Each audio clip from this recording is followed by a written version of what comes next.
Radhe Radhe.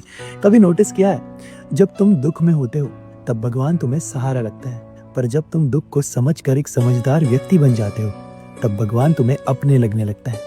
And ये सिर्फ एक फीलिंग नहीं है, ये है तुम्हारा इवोल्यूशन। एंड इस इवोल्यूशन का एक्सप्लेनेशन स्वयं वासुदेव श्री कृष्ण देते हैं भगवद गीता अध्याय 7 के अगले श्लोक यानी कि श्लोक 18 में।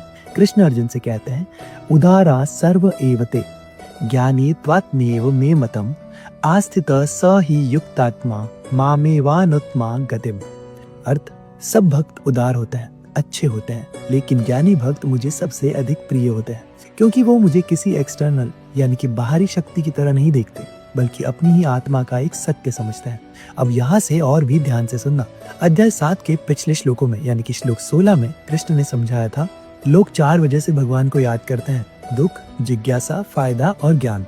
श्लोक 17 में उन्होंने समझाया था, जो ज्ञान के साथ भगवान को समझता है वो मुझे अधिक प्रिय है।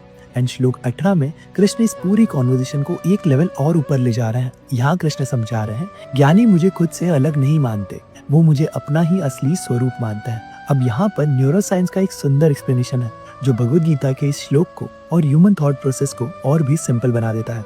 न्यूरोसाइंस इसी चीज को सेल्फ इंटीग्रेशन कहती है। जब कोई इंसान ग्रोथ के बाद क्लैरिटी पाता है तब उसका brain fear based survival mode से बाहर निकलता है and identity based meaning mode में चला जाता है। इस स्टेज में उसके लिए उसके दुख में जो भगवान उसका सहारा बने थे वही अब उसके लिए केवल सहारे तक सीमित नहीं रह गए, वो उसके लिए उसके जीवन में दिशा दिखाने वाले दिशा सूचक बन गए हैं। इसीलिए मैच्योर लोग कम रिएक्ट करते हैं, कम ब्लेम करते हैं और बहुत ज्यादा शांत होते हैं, क्योंकि उनके ध्यान का सेंटर यानी कि केंद्र बाहर नहीं अपने अंदर शिफ्ट हो चुका होता है। अब ऐसे लोग रियल वर्ल्ड में कैसे दिखते हैं, कैसे महसूस होता है, चलो ये भी समझ लेते हैं। तुमने कभी न कभी ये चीज नोटिस तो की होगी कि कुछ लोग दुख के बाद और भी ज्यादा सेंसिटिव हो जाते हैं और कुछ लोग दुख के बाद और भी ज्यादा स्टेबल हो जाते हैं। डिफरेंस यहाँ पर ये नहीं है कि दुख किसको मिला, क्योंकि वो तो सबको मिलता है।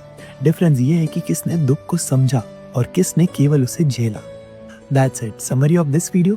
ठाकुर जी का मैसेज यहाँ पर काफी क्लियर है। भगवान तुम्हारी लाइफ में प्रॉब्लम सॉल्व करने नहीं आते, भगवान तुम्हारी लाइफ में तुम्हें समझदार बनाने आते हैं। और जब तुम समझ जाते हो तो तुम्हारा जीवन ऑटोमेटिकली संतुलित हो जाता है, तब भगवान को इंटरवीन करने की जरूरत ही नहीं रहती। तो बस आज के लिए इतना ही। अब जाते जाते तुम्हारे लिए एक सवाल छोड़कर जा रहा हूँ, तुम भगवान को सिर्फ मदद के लिए याद करते हो या फिर अपने जीवन को समझने के लिए? नीचे कमेंट में बताना जरूर। एंड अगर ये वीडियो अच्छा लगा तो अपने एक दोस्त के साथ जरूर शेयर करना, शायद उसकी कुछ हेल्प हो जाए। मिलते हैं भगवद गीता सीरीज के अगले भाग में अध्याय 7 के श्लोक 19 के साथ और जानेंगे उस श्लोक का मीनिंग और जीवन से जुड़ा हुआ अर्थ। जय श्री कृष्ण।